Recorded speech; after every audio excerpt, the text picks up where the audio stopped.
someday, when I'm awfully low,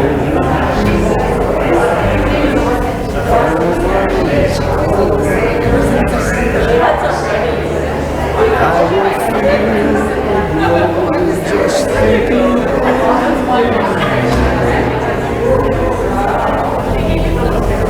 and the way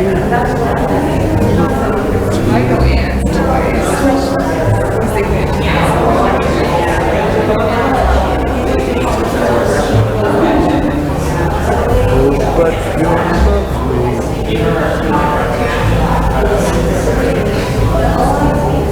with your smile so warm,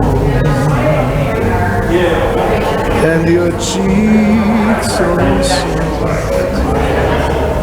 There is nothing for me but to love you,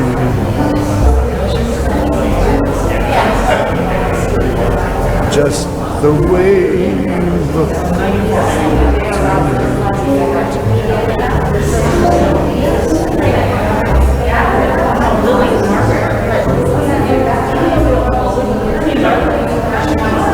Did each word tenderness grows, tearing my fear apart.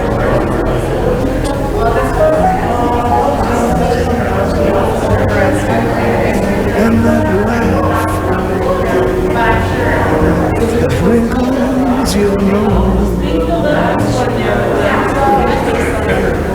touches my foolish heart.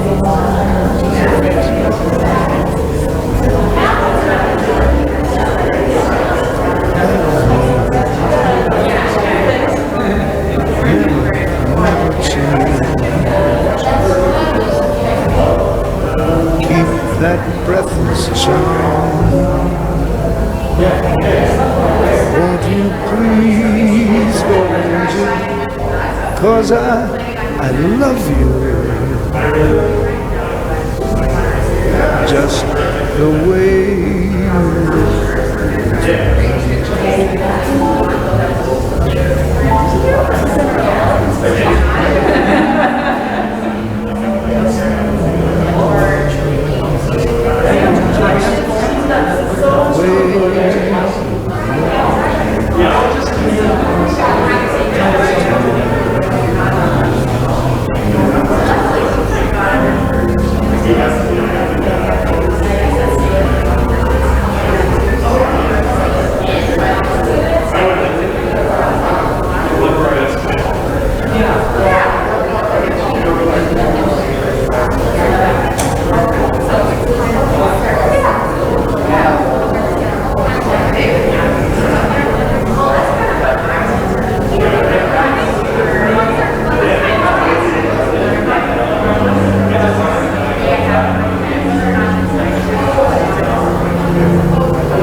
You say I took the name in vain. I don't even know the name. But if I did, well really, what's it to you? There's a blaze of light in every word. It doesn't matter which you heard, the holy or the broken. Hallelujah. Hallelujah. Hallelujah.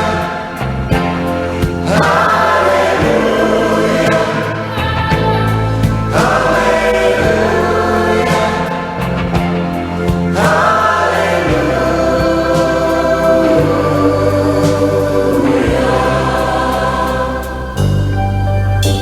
I did my best.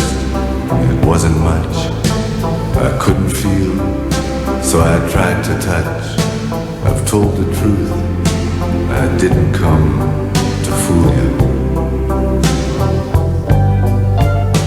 And even though it all went wrong, I'll stand before the Lord of Song with nothing on my tongue but hallelujah. Hallelujah. Hallelujah.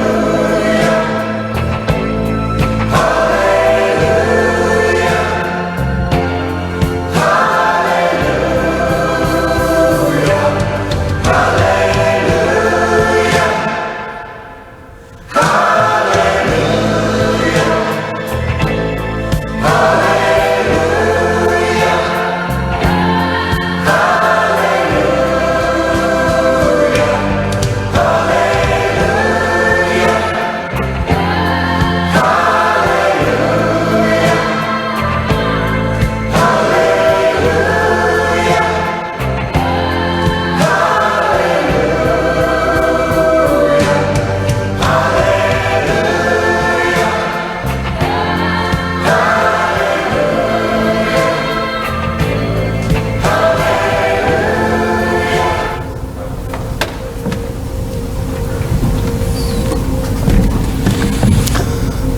Family and friends, we thank you for being here today under these changing and challenging times, and for support of each other and for the support of the family. Today we'll be going through and reflecting on the life of Lillian, and she has had over 8 decades of life experiences to be shared with you. I'm sure that over the past little while you've been thinking about her and her life and all the different things that you did with her. And as we go through the service, they will maybe become more vivid in your memory. Now, as you came in today, there's a book at the back. There's 2 books at the back. One that you have to register that you're here. If you haven't done that, I would appreciate you doing that. But also one at the back for the family. If you haven't signed that book, I appreciate you doing it, or consider doing it on your way out and picking up one of these cards with a really nice photo on the front of the card of Lillian. So pick up one of those cards before you leave, if you haven't already done so, and take it with you. We're sorry that you can't have a reception here following the service, because I believe that's usually a meaningful part of the service, to have conversation with each other. But over the last few months, I think you've learned how to do a lot of that by keyboards and telephones, so please keep that up with each other as well. Thinking back, maybe you can remember those of you who have met Lillian within your lifetime. You may be able to remember where that was and what you were doing and how it occurred. And others, as family and as grandchildren, you may be able to remember the first place you were at, where you remember being with her and what you did with her. Some memories that each one of you have a unique memory, regardless if you are a sibling, if you're a child, or if you are a friend. You each have different memories of Lillian. It was like looking at a small lake from different angles. It's the same lake, but it looks differently no matter where you are. But you'll be able to remember some of those times, those special times in your life, that you had with her. And they will continue on. They'll continue on. We see so many of these movies anymore that tell you, they can take a sample and even a sample of your breath and tell you what you had for dinner yesterday, you see. But one of the things that is unique as a fingerprint is your voice. Do you remember what she sounded like when she phoned you? If she didn't identify herself and you had a dial telephone in front of you, would you know it was her? And when she talked to you, could she talk to you without using her hands, or did she use her hands as part of the conversation? I know that when Ann and I first met to talk about our mother's service, it was when we could do that. And we're talking about the fact that it's important to be able to face each other and talk with each other about a person or about life. And so you will remember times before March when you did that. What did you learn from her? You see, there's so many things you can learn from people, especially people that have had the experience of life that she's had. And you learn what to do, and sometimes, as important, is what not to do. And often they'll tell you that. So as we go through the service today, just try to go back into your own mind, your own memory, and time that you had with her. Let us pray. Creator of all galaxies and universes, Creator of this world and all known and unknown life and matter that makes it up, we give you thanks. Today we especially give you thanks for Lillian. Her life as we had known it, no matter how long or brief that time has been. Help us today and always to remember and reflect on her life, her love, and her whole being, as others and we experienced it. Comfort us in knowing that with you all is loved and nothing is lost. Amen. When she went to school, things were a whole lot different than they are now. In fact, sometimes school children can't even go to school. But when she went to school, they had opening exercises. They would start out by singing God Save the King. And they would be given memory work for classroom work, and it was often from a Bible, which they can't do now either. Frequently, the 23rd Psalm was used. So you can imagine her maybe at the front of the class reciting this to you. I'm going to read it to you, and I'm going to read it to you in what's called the King James Version, which is probably what she learned it by when she went to school. We hear, "The Lord is my shepherd, I shall not want. He maketh me to lie down in green pastures. He leadeth me beside the still waters. He restoreth my soul. He leadeth me in paths of righteousness for his name's sake. Yea, though I walk through the valley of the shadow of death, I will fear no evil, for thou art with me. Thy rod and thy staff, they comfort me. Thou preparest a table before me in the presence of mine enemies. Thou anointest my head with oil, my cup runs over. Surely goodness and mercy shall follow me all the days of my life, and I shall dwell in the house of the Lord forever." What a lot of seasons of life she has seen.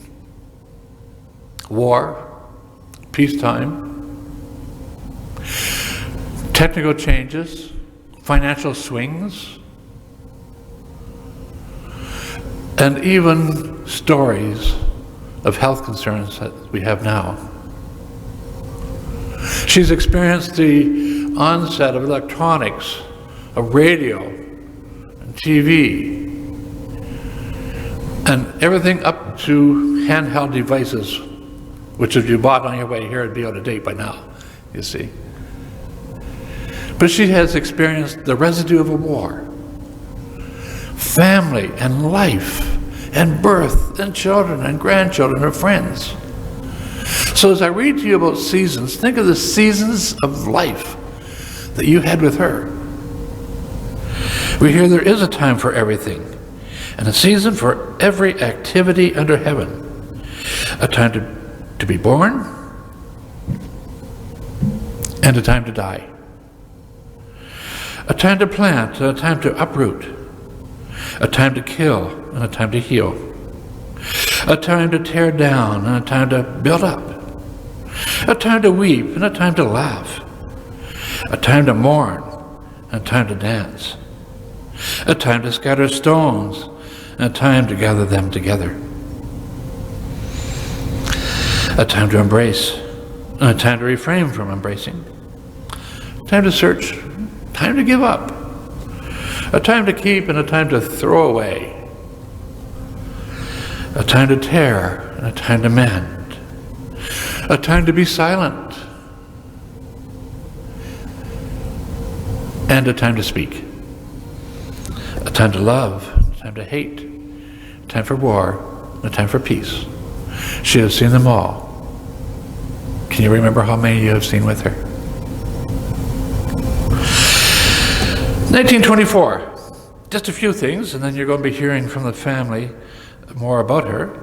A few things that happened that year, 1924. Petrograd was St. Petersburg, Russia, is renamed Leningrad, 1924. Lenin is buried in a mausoleum, Lenin's temple, in Moscow's Red Square. IBM was founded. Calvin Coolidge becomes the first president of the United States to deliver a radio broadcast from the White House. He did not Twitter. American media company Metro-Goldwyn-Mayer is founded. Mercedes-Benz was formed. Toastmasters is founded. And in New York City, the first Macy Thanksgiving Day Parade is held. And born the same year, Earl Scruggs, Margaret Truman, Lee Marvin, Sarah Vaughan, Marianne Brando, Doris Day, Henry Mancini, Art Fleming, Priscilla Pointer, Dennis Weaver, President George Bush, Buddy Hackett, President Jimmy Carter, Robert Wagner, to mention a few. So she was born in a year with, along with many well-known people. At this time, I'd like to ask her son if he would mind coming up and speaking to us, Dean, and telling us a little bit about your mother.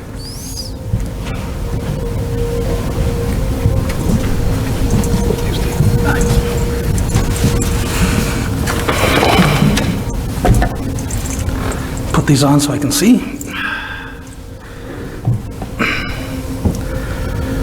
Mom, as we all know, was an exceptional person, and she had an exceptional rich life because of you. Therefore, Ian, Ann, and I would like to thank you for attending today and making her life so rich. Her network of family and friends meant everything to her. She always had time to have a cup of tea and listen, especially if you had Fortnum Mason Royal Blend tea, which many of you know as her favorite tea. As Ken said, Mom was brought up during the Depression, and that mindset stayed with her entire life. I remember as a child, if I was sitting in the back of the car whining away or carrying on, something like that just keep me occupied, Mom had always a packet of jam that she had scoffed from a restaurant in her purse, along with some old stale crackers that she would turn around and pass on to us. Those were the little things that Mom would do. She always had a way of doing things for others. Material things were just that. But her family and friends was everything. She valued personal relationships more than objects that surrounded her. She loved long chats, and especially chats with her grandkids, and she marveled at their achievements. Her talks with her sister Ruth were legendary. So much so that one time, the two of them got together for a visit, as we used to do down at the farm quite often, and they were chatting intensely from the late morning to the early evening, the two of them getting louder and louder with each other to drive home their point. Talk about passive-aggressive. Uncle Ken and I were laughing pretty hard. Us being spectators on and off throughout the day because we were out at the farm, but they were still intensely chattering away with each other. But we knew not to interrupt. It wasn't a wise move. But the next day, after this gab fest, Both of them said they were extremely tired, talked out, I guess. But Mom said to me, you know, that Ruth can be quite a talker. I just laughed, kind of the pot calling the kettle black. The two sisters were extremely close, close as sisters can get. And it gives me great comfort that now they're together.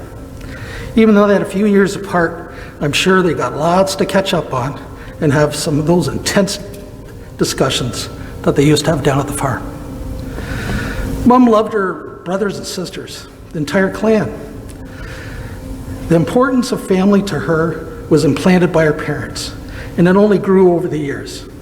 She passed this on to our kids, and our Johnson family reunions were indeed the highlight of the year to her.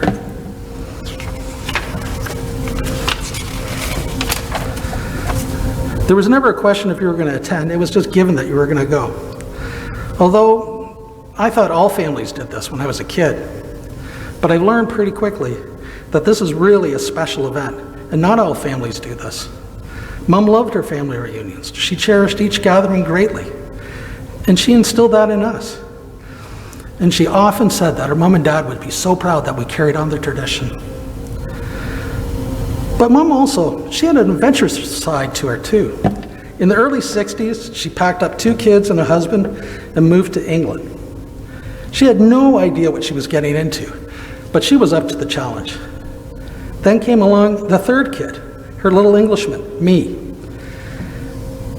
You need to appreciate and understand moving this type of distance to another country that you don't know anything about, and England was still recovering from World War II. It was pretty intense. It took a lot of guts to do what she did. I often, I think about what she did there as being something of a true determination, and how could she do this? Especially leaving her extended support network behind, going over to a country where it didn't exist. It was pretty rare. Over the years, I asked Mom, how did she do this? And she said it was simple. She had her family around her, and everything else would sort itself out. She wasn't one for self-pity, worrying about change. She was about rolling up her sleeves and getting it done, something that was instilled in her from a young age growing up on the farm. That's what life is about for her. It doesn't mean that it's going to be easy, but it's what you got to deal with, and you move on. Her reward is seeing us happy and the knowledge that she helped us succeed in life. This meant more to her than anything. She was over in England. Her love for British things was quite extensive. Her fancy Royal Blend tea, roly-polies, kippers, all the different types of things that she would have. And she often would say about a Royal Blend, well, if the Queen drank it, and it's good enough for the Queen, it's good enough for me. And that's the way Mom was. From the 3 of us, I want to thank you for making Mom's life so rich and such a special experience. Her interactions with her really allowed her to grow in her potential. And I can't say that enough, that about the interactions with Mom and talking to Mom and allowing her to help you, or just give you advice, or just be there, was really, really, really important for her for fulfilling her life. And her life was really full and rich.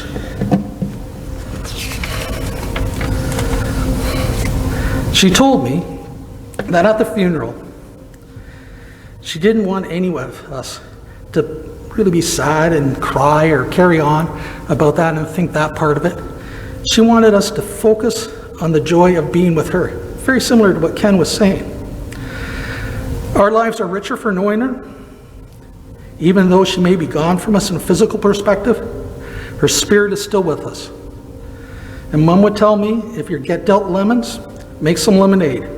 And I'm sure she'll have gin with hers. Thank you very much.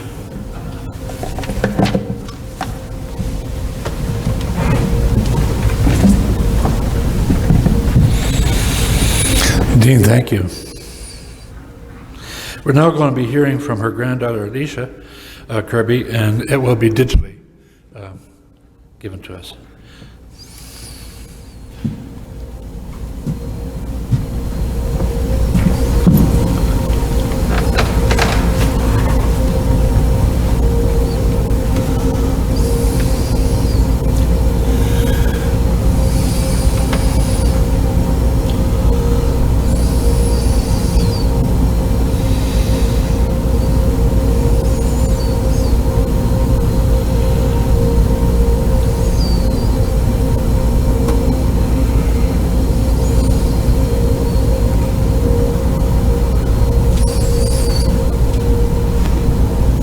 Thank you for joining us to celebrate the memory of Grandma.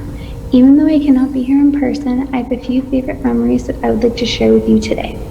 I think almost everyone in this room benefited from Grandma's baking over the years. There's nothing on this planet like her cherry pie, as my mom would say, or my personal favorite, her applesauce. Whenever Grandma would come to visit, we'd have our requests of homemade applesauce and apple crisps, so we'd go to the market and purchase the biggest bag of transparent apples, the only good type to bake with according to her. We'd spend 2 full days baking. Grandma passed on her love for baking to her family and friends, and thankfully we have many of her recipes to carry on her traditions and the love she put into the food she made. As you know, Grandma had her cataract surgery a few years ago, and it changed her life in so many ways. One of the most significant adjustments she had to endure was the realization that she had so many wrinkles on her face. She was shocked and upset that nobody had told her that she had so many, even though she had always had them. The funniest argument I've ever had with Grandma was about a purse. Little did I know when purchasing the purse she adored from a shop window that it would cause a half-decade-long argument of whether the purse was pink or red.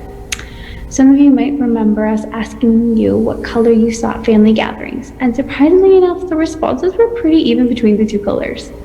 This did not help. I'd like to remind you that this was years before the viral argument of whether a dress was gold or blue, so I'd like to think that Grandma and I were trendsetters. The cataract surgery also marked the end of this argument because one day she called me to tell me that she also agreed that the purse is actually pink. We still have such a good laugh that this argument lasted so long and that she came to the terms that she carried around a pink purse for so long. We will all miss Grandma greatly. With me living so far away, keeping in touch with family and friends can be difficult. However, Grandma and I chatted weekly, regardless of the time zone I was in. We would sometimes talk for hours. She always loved hearing about my travel adventures and sharing with me her memories of traveling throughout Europe. I remember calling her from Japan, Vietnam, and even India so she could listen to the traffic and the sounds outside to give her a small taste of what it was like there. I deeply miss our weekly phone calls.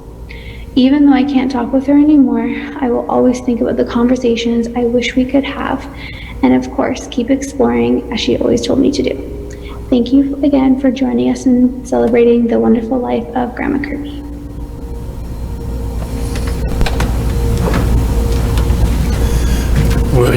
We'll be hearing from her other granddaughter, Kay LG, in just a moment.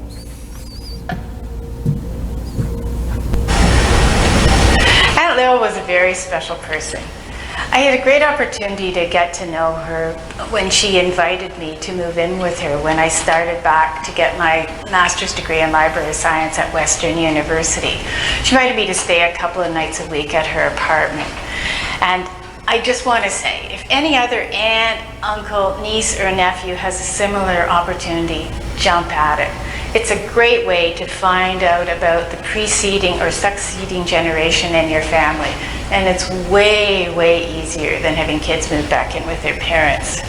So please jump at the chance. Go live with an aunt or an uncle. Aunt Lil and I didn't spend huge amounts of time together. A few minutes in the morning before I leave for school at 8, and maybe an hour or so at night when I get back after the library school closed up at 9 o'clock at night.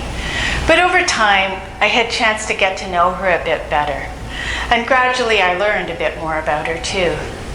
I discovered she was a lot like my mom because they had both grown up on what today would be considered a dirt poor farm near Ridgetown. No poorer than any of their neighbors. And financially struggling because their father, Angus Johnson, possibly wasn't the best manager, according to my mom, but also he had a sick wife for whom he had to hire a live-in housekeeper and a nurse, as well as an itinerant dressmaker to come and sew clothes for his 4 children, 3 boys and 1 girl. Artemisia Hayes was that dressmaker. And after his first wife, Annie Spence, died in 1920, the following year, Artemisia, then 35, married 43-year-old Angus, and they promptly had 2 daughters, Lila Ruth in 1922 and Margaret Lillian in 1924. Like my mom, Aunt Lil had grown up with a strong-willed, quick-tempered father.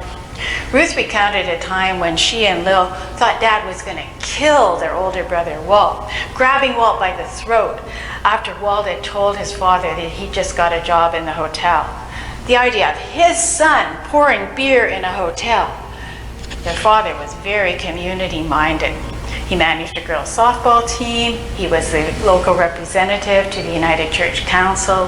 He showed prize chickens at the Royal Winter Fair every year. He was involved in the Township Council. And it seems these interests may have competed with making money at farming. So he really appreciated Artemisia's management skills. Skills and traits that both Lil and Ruth learned very well and were equally well appreciated by their husbands and business partners, Ken and Harry. So I want to show you a picture of Lil and Ruth just as they finished high school. They did very well in school. Ruth always said Lil was the smarter one.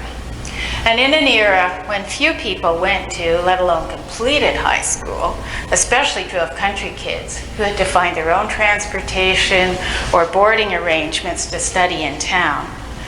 And in times where it wasn't enough to just show up X number of days and then pass, but where you had to meet all the requirements and pass all the subjects in order to graduate. Both Ruth and Lil finished high school much too young to automatically go on to higher education. So this presented a problem. Lil wanted to become a nurse, but the official entry age was 19, and she was at least 2 years away from that. So, while she was waiting to get old enough to enter nursing, she took a business course in Chatham, and then she got a job at Canadian Industries Limited, CIL, in Chatham, a chemical manufacturer. And then after that, a friend and a neighbor, Mark Carey, got a job in London Life, and she convinced Lil to move in with her to London and get a job there too. It was really easy to get jobs after the war, she said. So she never got to nursing school. Reflecting back on this on her 90th birthday, Lil realized nursing school would have been hard for her. I was too sympathetic towards people who were suffering, who were having hard times, she said. I didn't have much of a social life in London, she told me. She was just as happy to be home reading a book. Reading had been one of the few encouraged pastimes on the farm. As soon as they brought their new books home from the Ridgetown Library, I would escape to the parlor to read them, she said. On Sundays, their strict father never allowed any games or running. So all Ruth and Lil could do was walk slowly around the yard or read.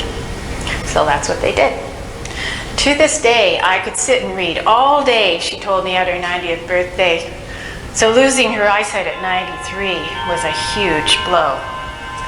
But back in her youth, she recalled a fellow at one of the Centralia Air Force Base dances to which the London Life girls had been bussed, suddenly asking her, mid-conversation and mid-dance, you'd rather be home reading a book, wouldn't you?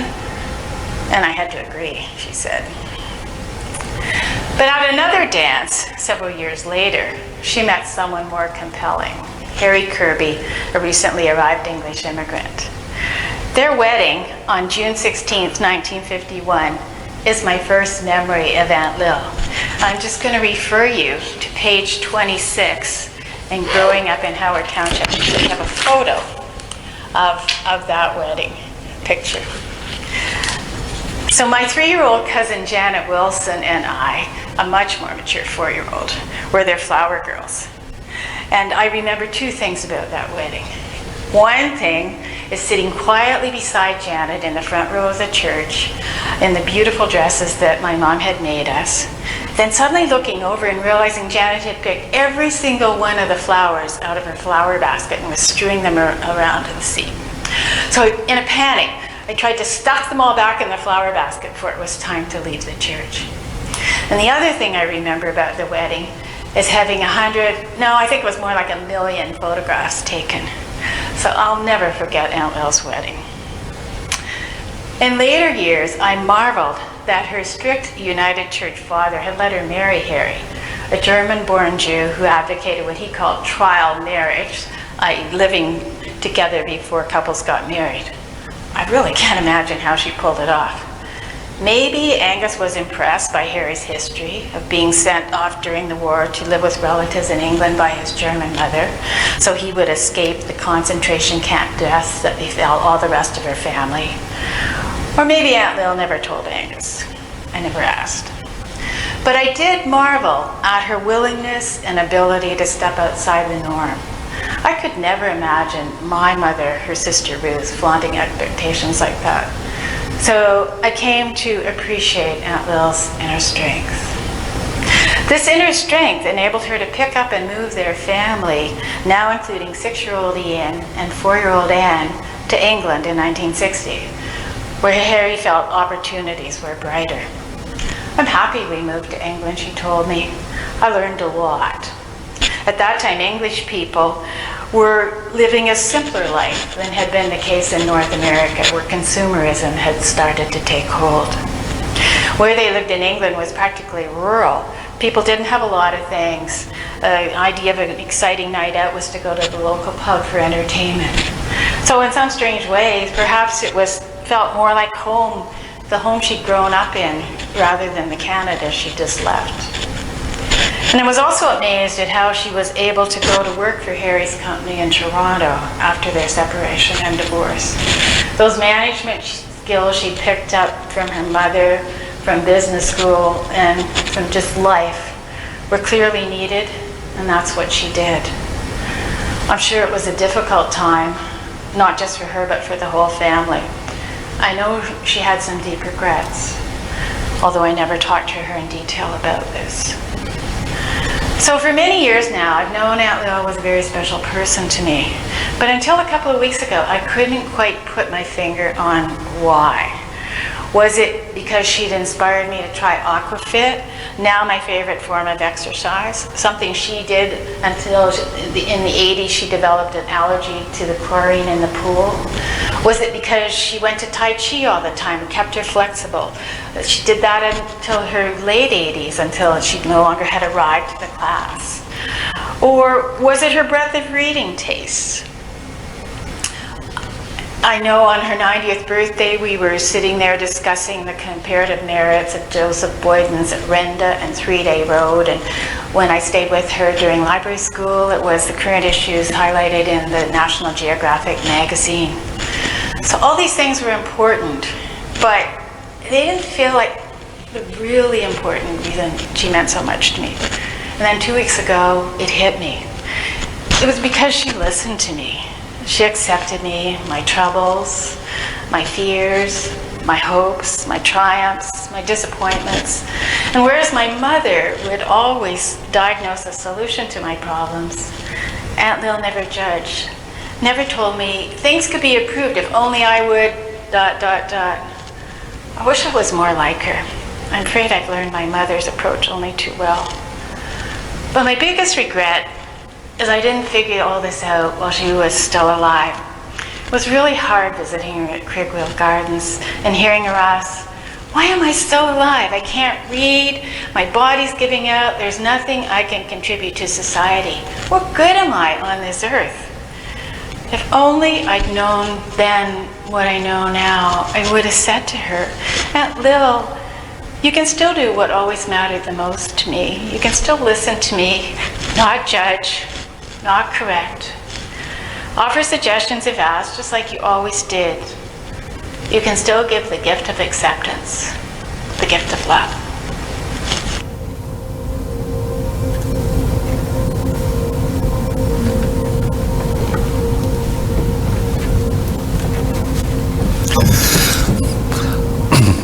That was her niece. I introduced her as her granddaughter, but it was her niece that gave you that information about that. Now, music was an important part of the life, so in a couple of minutes, we'll hear, if Julian's able to do it, we'll hear a piece of music called Stranger by the Sea in a couple of minutes, just after I tell you about a few notes from Anne. She said, Lillian enjoyed Blue Jays games, listening to jazz, reading a book, digging in the garden, and dreaming of Barbados beaches, all while having her favorite beverage. And Mom was raised United Church of Canada, attended intermittently, and over the last few years had been more interested in faith and took solace listening to sermons. She was a very down-to-earth person, good sense of humor, and did not take herself too seriously. She was welcoming, dignified, and very friendly. And this time we hope to hear a piece of music that was chosen by the family, and it is Stranger by the Shore, Stranger by the Shore.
Thank you.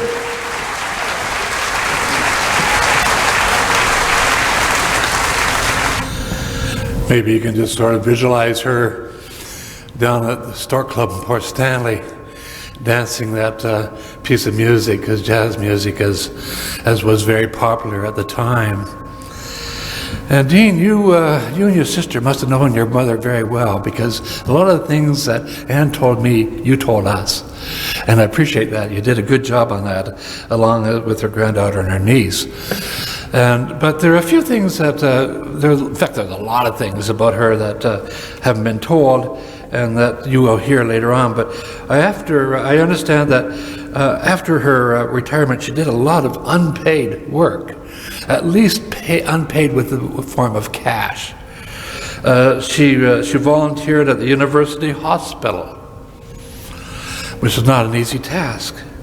An active member, as we heard, of the Tai Chi Club for over 20 years. She was also a member of the London Jazz Club, which was reflected on that piece of music we just heard.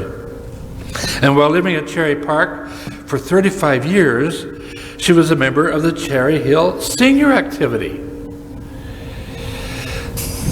and Center. These are just a few of the things that you heard about her, that you will remember. And you will likely hear from each other later on as you go through and tell each stories to each other and see some pictures as you go through some photo directories. Music was a big part of her life. And we hear Ave Maria by the Vienna Boys Choir.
What a lovely choice of music that was.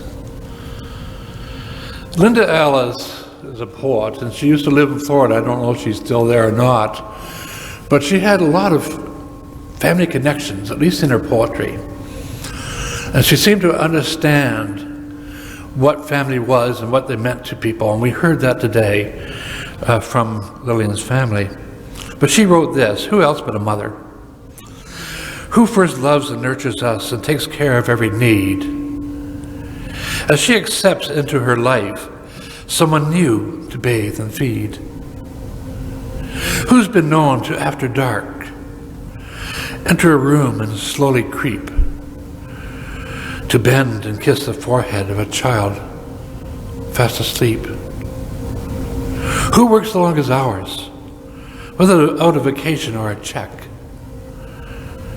but accepts her payment in the form of a hug around her neck? Who tries to shield and protect by showing courage and staying strong, trying to set a good example while her heart is breaking all along? Who listens with her heart, even when her child is grown, and understands the feelings that she herself once had known? This poem describes one person, a woman unlike any other. For who could possess that level of love? Who else but a mother? Grandmother. And we have grandchildren here today that I'm sure can relate to their grandmother. And we hear the grandmother is a very remarkable woman. She's a wonderful combination of warmth and kindness, laughter and love. She overlooks all our faults, encourages our dreams, and praises our every success. A grandmother has the wisdom of a teacher, the sincerity of a true friend, and the tenderness of a mother. She's someone we admired, respected, and loved very much. Now, Lillian was involved in the United Church of Canada, and years ago it was a very important aspect of our lives, the church was, and other forms of worship. But in the United Church of Canada they have a creed, and I believe that this creed is almost universal. It goes beyond the walls and aspects of a church. It reads this way: we are not alone. We live in God's world. We believe in God, who has created and is creating, who has come in Jesus, the Word made flesh, to reconcile and make new, who works in us and others by the Spirit. We trust in God. We are called to be the church, to celebrate God's presence, to live with respect in creation, to love and serve others, to seek justice and resist evil, to proclaim Jesus crucified and risen, our judge and our hope. In life and death and life beyond death, God is with us. We are not alone. Thanks be to God. Let us pray. God of all creation, you have created us and you know us. In faith we know that Lillian goes from our arms into your arms, arms of everlasting love, never to be lost. Help us to be content to release her to you, Creator God, knowing that you have not taken her from us, but rather you have received her into your keeping, and she is safe and happy and complete. Surround all who mourn today with your continuing compassion. Do not let grief overwhelm them, but rather teach each of us to live out our lives gently with others, secure in the knowledge that no one of us is outside your loving care. We pray this in the prayer that God has taught us. Our Father, who art in heaven, hallowed be thy name. Thy kingdom come, thy will be done on earth as it is in heaven. Give us this day our daily bread, and forgive us our trespasses, as we forgive those who trespass against us. And lead us not into temptation, but deliver us from evil. For thine is the kingdom, and the power, and the glory, forever and ever. Amen.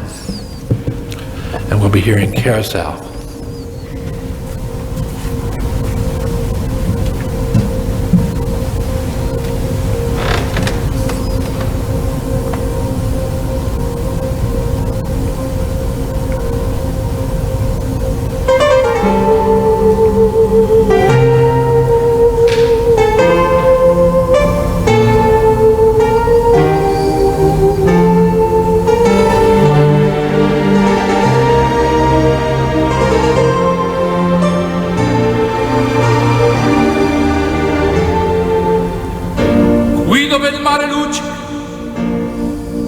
e tira forte il vento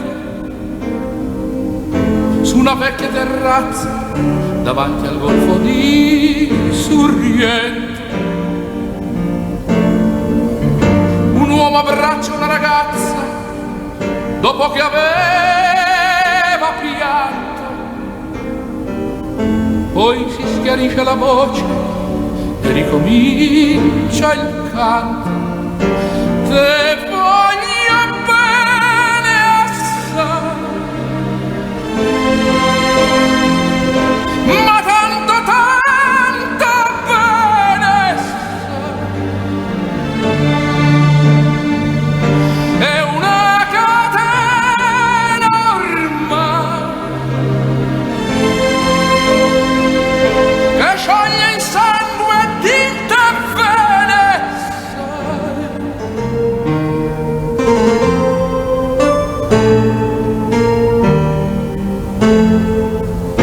Vide le luci in mezzo al mare, penso alle notti là in America, ma erano solo le lampare e la bianca scia d'un'elica. Sentì il dolore della musica, si alzò dal pianoforte, ma quando vide la luna uscire da una nuvola gli sembrò più dolce anche la morte. Guardò negli occhi la ragazza, quegli occhi verdi come il mare, poi all'improvviso uscì una lacrima e lui credette d'affogare. Te voglio bene assai, ma tanto bene sai. È una catena ormai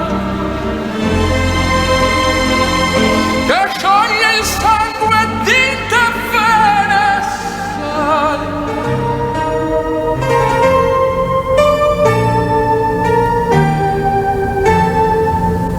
Potenza della lirica dove ogni dramma è un falso, e con un po' di trucco e con la mimica puoi diventare un altro. Ma due occhi che ti guardano così vicini e feri ti fanno scordare le parole, confondono i pensieri. Così diventa tutto piccolo anche le notti là in America. Ti volti e vedi la tua vita come la scia d'un'elica. Ma sì, è la vita che finisce, ma lui non ci pensò poi tanto, anzi si sentiva già felice e ricominciò il suo canto. Te voglio bene assai, ma tanto bene sai. È una catena ormai che scioglie il sangue di te bene sai. Te voglio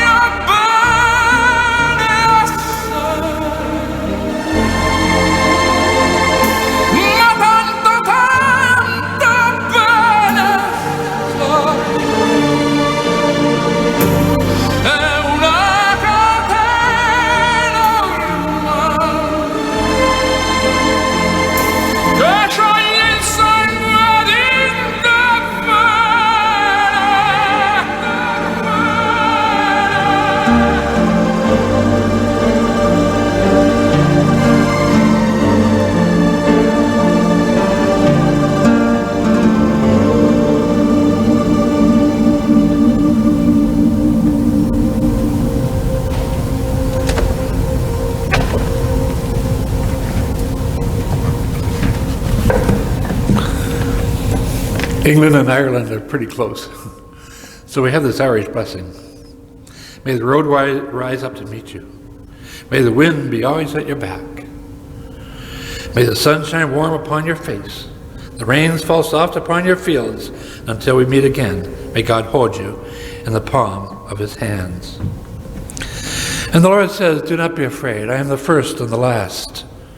I am the living one. For I was dead, and now I am alive forevermore. And into God's keeping, we commend our friend Lillian. We commit her body to the elements, earth to earth, and dust to dust, trusting in God's great mercy by which we have been born anew to a living hope through the resurrection of Jesus Christ from the dead. In Revelations we hear these words. I heard a voice from heaven saying, henceforth, blessed are the dead who die in the Lord. Blessed indeed is the spirit, that they may rest from their labors, for their deeds follow them. And may God give you for every storm a rainbow, for every tear a smile, for every care a promise, and a blessing in each trial. For every problem life sends, a faithful friend to share. For every sigh, a sweet song, and an answer for each prayer. And we'll be hearing it this time in the garden.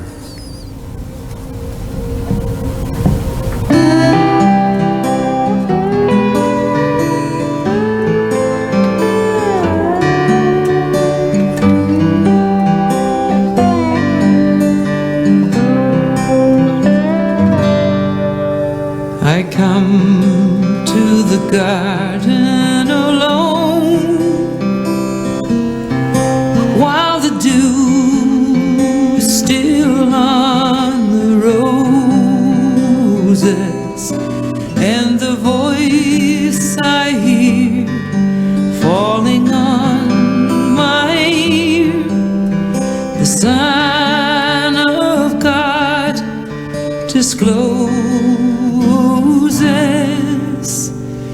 and he walks with me, and he talks with me, and he tells me I am his own, and the joy we share as we tarry there, none other has ever known. He speaks, and the sound of his voice is so sweet, the birds hush their singing, and the melody that he gave to me within my heart is ringing,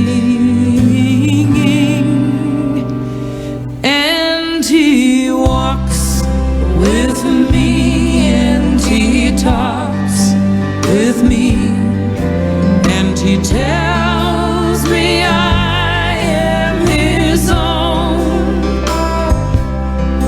and the joy we share as we tarry there, none other has ever known.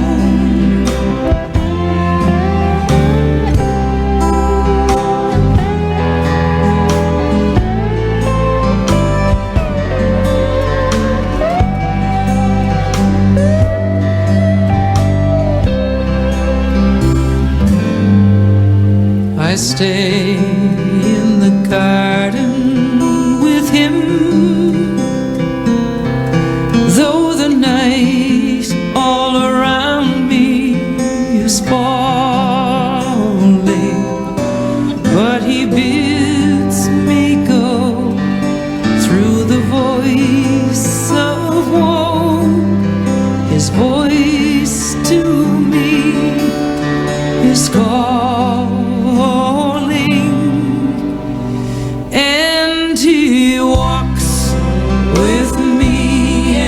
he talks with me, and he tells me I am his own,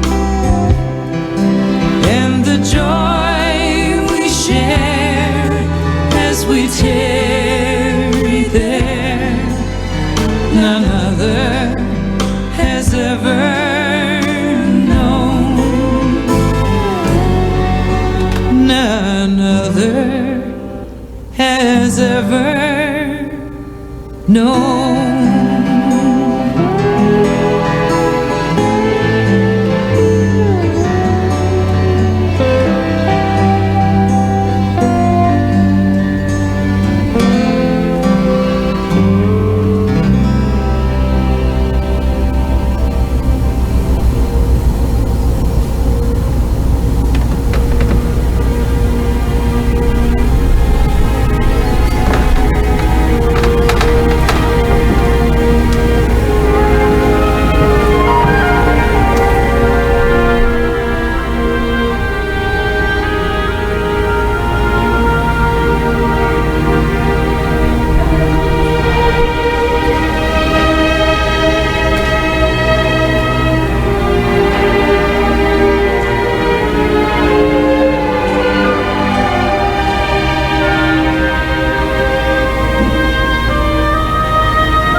Someday I wish upon a star and wake up where the clouds are far behind me, where troubles melt like lemon drops away above the chimney tops. That's where you'll find me, somewhere over the rainbow. Bluebirds fly, birds fly over the rainbow. What then of white and